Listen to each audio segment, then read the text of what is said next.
2NURFM News. For our sponsor, Tile Warehouse Warners Bay. Open 7 days for your convenience. It's 2 o'clock. Good afternoon. I'm Annabelle Regan with 2NURFM Hunter News.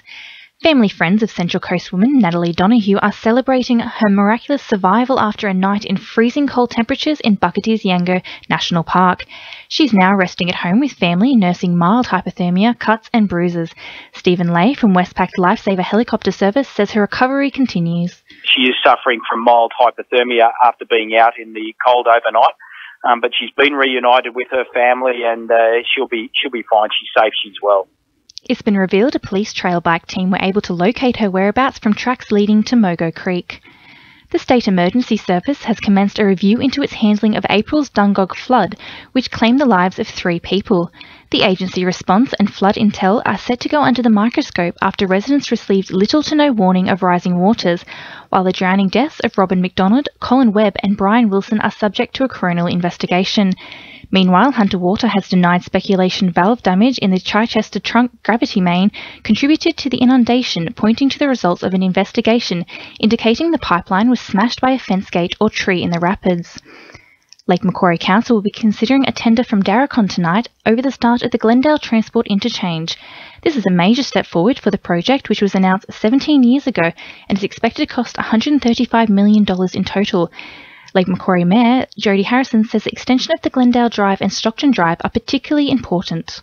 Section 1, Stage 1 is the connection between Glendale Shopping Centre and Cardiff Main Road and Glendale Drive. So there'll be a considerable amount of changes to road layouts.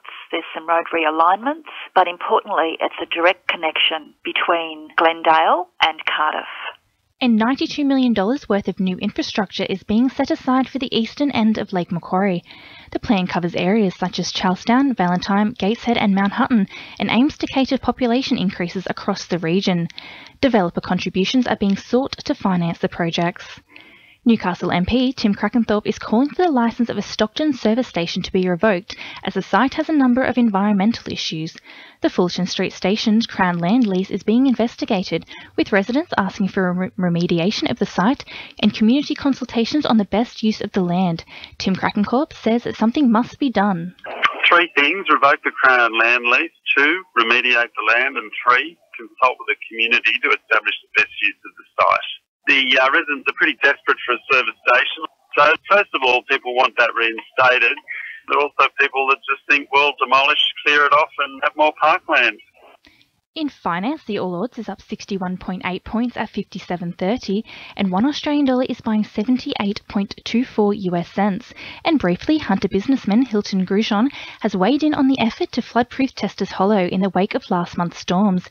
He's proposing the rezoning and sale of agricultural land east of the lagoon, with a C-shaped access route linking the subdivision to Cessnock Road at either end of the township.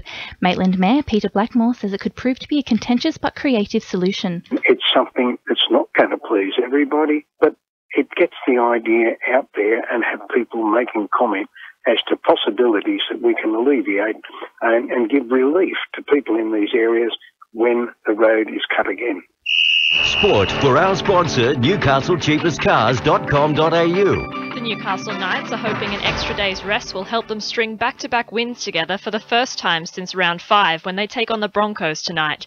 The win last week against the Tigers has given the Knights a confidence boost, but winger James McManus says it left the team worse for wear. We needed that win, obviously, and we all worked hard for it, and we were all a bit sore the next couple of days, so we should have been, and the extra couple of days has certainly been good to get us all feeling right as rain, ready to go. In the only local rugby league match to be played on the weekend, Lakes United defeated West 26-18. The Seagulls scored 20 unanswered points in the second half to run away with the win, putting them 2 points clear of West at the top of the ladder. And in ice hockey, the Newcastle North Stars lost in a shootout on Sunday night against the Canberra Brave.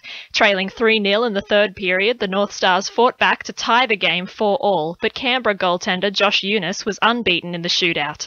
That's sport. I'm Jacinta Lee. 2NURFM News Time is 2:05.